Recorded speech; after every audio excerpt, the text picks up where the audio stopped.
கடகம் கட்டாயம் இது நடக்கும். மே 11ஆம் தேதிக்கு அப்புறம் மிகப்பெரிய மாற்றங்கள் உங்களுடைய வாழ்க்கையில வர்றதுக்கு ரெடியா இருக்கு. இங்க இருக்கக்கூடிய 12 ராசிகள்ல உங்க ராசிக்கு வரக்கூடிய சிறப்பு வாய்ந்த ஒரு விஷயம் அது உங்களுக்கு நடக்க போகுதுன்றத நீங்க ஃபர்ஸ்ட் மைண்ட்ல வச்சுக்கோங்க. உங்களுடைய மனசு ஒரு நிலையா இருக்காது.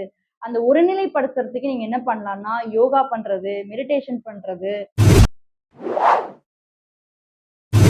கடகம் கட்டாயம் இது நடக்கும். மே 11ஆம் தேதிக்கு அப்புறம் மிகப்பெரிய மாற்றங்கள் உங்களுடைய வாழ்க்கையில வர்றதுக்கு ரெடியா இருக்கு. ஸோ அதெல்லாம் என்னென்ன அப்படின்றத நம்ம ஒன்னொன்னா தெரிஞ்சுக்க போறோம். ஸோ அது எப்படின்னா, உங்க கரியர் எப்படி இருக்க போகுது, உங்க ரிலேஷன்ஷிப்ஸ் எப்படி இருக்க போகுது, படிப்பு சார்ந்த விஷயங்கள், எஜுகேஷன், இதெல்லாம் இந்த மே மாதம் உங்களுக்கு எப்படி இருக்க போகுது, எந்த மாதிரி அமைப்புல இருக்க போகுது அப்படின்னு தெரிஞ்சுக்கலாம். ஸோ வீடியோவை தொடர்ந்து பாருங்க. அது மட்டும் இல்லாம நம்மளுடைய ஆஸ்ட்ரோவர்ல்ட் சேனல்ல இன்னும் நீங்க சப்ஸ்கிரைப் பண்ணாமலே பார்த்துட்டு இருந்தீங்க அப்படின்னா மறக்காம சப்ஸ்கிரைப் பண்ணி வச்சுக்கோங்க மக்களே.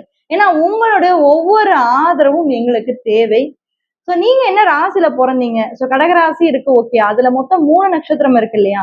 அந்த 3 நட்சத்திரத்தையும் என்னென்ன அப்படின்றத நீங்க எந்த ராசி எந்த நட்சத்திரம் அப்படின்றத கீழே கமெண்ட் பண்ணுங்க. ஸோ கடகம் காலச்சக்கரத்துடைய 4வது ஒரு ராசி. இந்த ராசியோடைய அதிபதி சந்திரன்.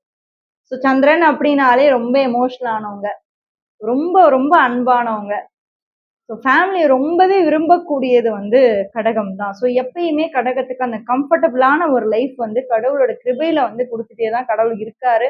அதை மட்டும் நீங்க உங்க மைண்ட்ல வச்சுக்கோங்க. ஸோ கடகராசிக்கு இந்த மாதம் கிரக நிலைகள்லாம் எப்படி இருக்கு, ஸோ என்னென்ன மாதிரி சேஞ்சஸ் உங்க லைஃப்ல வர்றதுக்கு நம்ம பார்ப்போம். அதுக்கு முன்னாடி நான் ஒரு முக்கியமான ஒரு விஷயம் நான் உங்களுக்கு சொல்றேன். உங்களுடைய ராசியில தான் ஜூன் மாசத்துல குரு பகவான் உச்சமாக போறாரு. யூடியூபை திறந்தாலே இதை பத்தி தான் பேசுறாங்க அப்படின்றது உங்களுக்கே நல்லா தெரியும். அதைதான் நானும் சொல்லி ஆகணும். ஏன்னா இந்த குரு பகவான் உங்க ராசிக்கு தான் வராரு.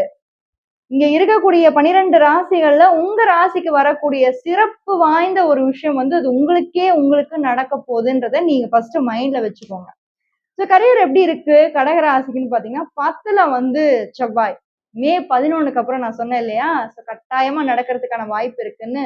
ஸோ மே 11 தேதிக்கு அப்புறமா செவ்வாய் உங்களுக்கு யோகாதிபதி. கடக ராசியை பொறுத்த வரைக்கும் செவ்வாய் தான் யோகாதிபதி அப்படின்றதுனால உங்களுடைய ராசிக்கு 10ஆம் இடத்துல உட்கார்றாரு. ப்ரமோஷன் வெயிட் பண்ணிட்டு இருக்கீங்களா? இப்ப கிடைக்கும். ஏதாவது ஒரு ஜாப் சேஞ்ச் வெயிட் பண்ணிட்டு இருக்கீங்களா? இப்ப கிடைக்கும். இல்ல எனக்கு அது கூட வேண்டாம், நான் ஏதாவது பிசினஸ் தான் ஸ்டார்ட் பண்ண போறேன், எனக்கு ஜாப்ல பெருசா எந்த ஒரு வருமானமும் இல்லை, நான் பிசினஸே ஏதாவது ஸ்டார்ட் பண்றேன் அப்படின்னா தாராளமா ஸ்டார்ட் பண்ணுங்க. ரியல் எஸ்டேட்டு, லேண்டு, இரும்பு சம்பந்தமான விஷயங்கள். ஏன்னா செவ்வாயோட காரகத்துவம் எல்லாமே இந்த இடத்துல வருது. உங்க ராசிக்கு 10ஆம் இடத்துல செவ்வாய் அமர்ந்திருக்காரு இல்லையா?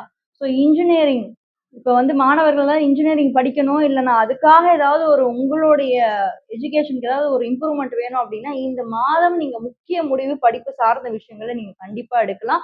அது உங்க கரியர்ல மிகப்பெரிய ஒரு இம்பாக்டை கொடுக்கும் அப்படின்றத நீங்க மைண்ட்ல வச்சுக்கோங்க. ஸோ செவ்வாய் அப்படின்ற ஒரு விஷயம் இந்த இடத்துல நமக்கு வரும்போது அவர் ஆட்சி பெற்ற நிலையில இருக்காருன்றதையும் நீங்க கொஞ்சம் கவனத்துல வச்சுக்கோங்க. ராசிக்கு 2ஆம் இடத்துல கேது. ஆஸ் யூஷுவல் உங்களுக்கு கேது இங்கதான் இருக்க போறாரு. அடுத்த ஒரு 7-8 மாசத்துக்கு உங்களுக்கு கேது ராசிக்கு 2ஆம் இடத்துல இருக்காரு. அப்படியே ராசிக்கு ஆப்போசிட்ல யார் இருப்பா? கேது 2ல இருந்தா 8ல ராகு தலைவன் அவர் தான் இருந்தாகணும், வேற வழியே இல்லை. அதுக்கப்புறம் ராசிக்கு 9ஆம் இடம். சபா ஒரு பெருமூச்சு விடுறாங்க கடகராசிக்காரங்க. கடந்த ஒரு 3 வருஷமா அஷ்டம சனியில படாத பாடு. என்ன சொல்ல போனா 5 வருஷமாவே நிலைமை சரியில்லை. கொஞ்சம் நான் சொல்றது கொஞ்சம் ஏஜா இருக்கவங்க, ஒரு 40ல இருந்து ஒரு 60, 65 வயசுல இருக்கவங்களுக்கு எல்லாருக்குமே சனியால ஒரு சில பாதிப்புகள் எல்லாமே ஏற்பட்டுதான் இருந்துச்சு இந்த அஷ்டம சனியில. பட் இப்போ உங்களுக்கு பாக்கிய சனியா அவர் வந்திருக்காரு. ஸோ ராசிக்கு 9ஆம் இடத்துல சனி வந்திருக்கிறது அப்படின்றது ஒரு வகையில உங்களுக்கு ஒரு வித டிப்ரெஷன் வெளியே ஒரு வித மன நிம்மதியை கண்டிப்பா சனி உங்களுக்கு கொடுப்பாரு. அடுத்து 10ஆம் இடம் நான் முன்னாடியே உங்ககிட்ட சொல்லிட்டேன். ஸோ ராசிக்கு 10ல இப்ப செவ்வாய் இருக்காரு. கரியர்ல ஒரு வித முன்னேற்றம் உங்களுக்கு இந்த மாதம் மே 11க்கு அப்புறமா நீங்க கண்டிப்பான முறையில நீங்க பார்க்கலாம்.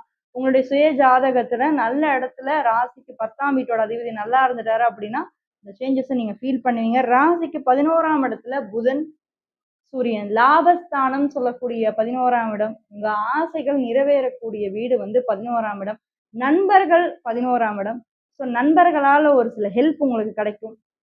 அவங்களால ஒரு சில ஆதாயம் உங்களுக்கு இந்த மாதம் கிடைக்கிறதுக்கான வாய்ப்பு இருக்கு. இல்ல அதுவும் இல்லன்னா, அவங்களோட நீங்க ஏதாவது ஒரு பிசினஸோட டை அப் ஆவறதுக்கோ, இல்ல அவங்க கூட சேர்ந்து நீங்க ஏதாவது ஒரு வேலை பண்றதுக்கோ, இந்த மாதம் வந்து ஒரு நல்ல ஒரு எக்ஸலன்ட்டான ஒரு மாதம் தான் சொல்லுவேன். எந்த ஒரு விஷயம் நீங்க பண்றதா இருந்தாலும் மே 2nd வீக்லேருந்து ஸ்டார்ட் பண்ணுங்க. இல்ல நான் என் ஃப்ரெண்ட் எனக்கு ரொம்ப க்ளோஸ் ஃப்ரெண்டு.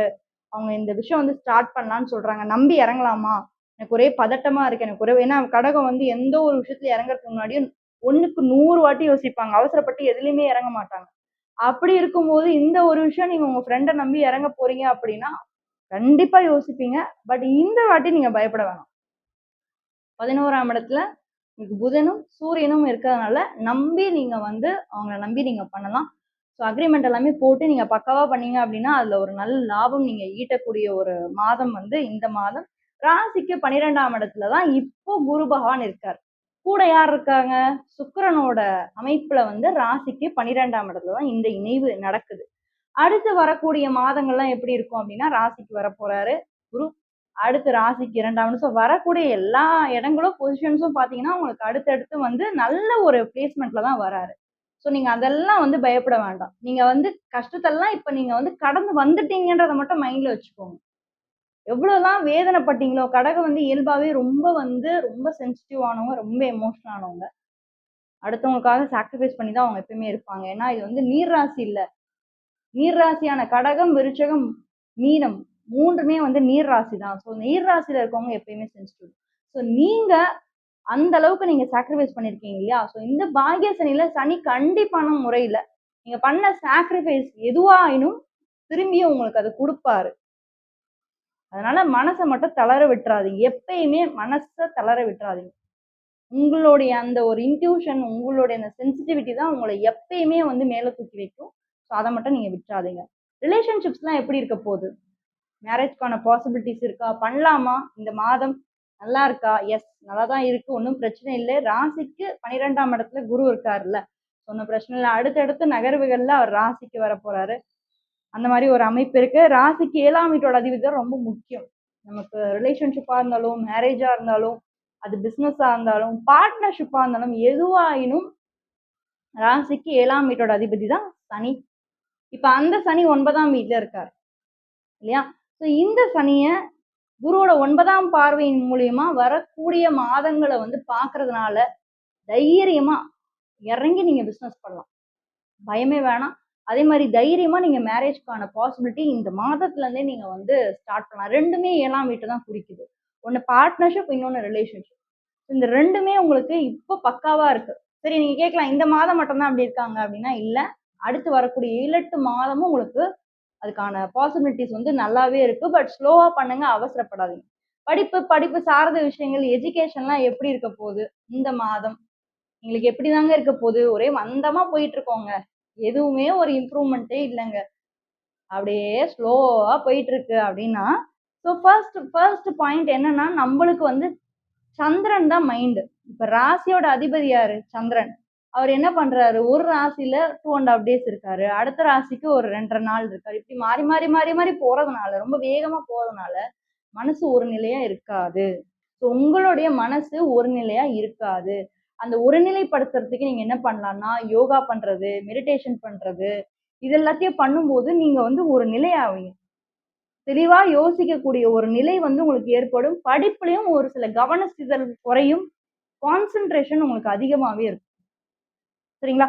மொத்தத்துல கடகராசிக்கு இந்த மே மாதத்துல கரியர் ரீதியா நம்ம பார்க்கும்போது நெறைய இம்ப்ரூவ்மெண்ட், ப்ரமோஷன்லாம் காத்துக்கிட்டு இருக்கு. வெயிட் பண்ணி பண்ணுங்க.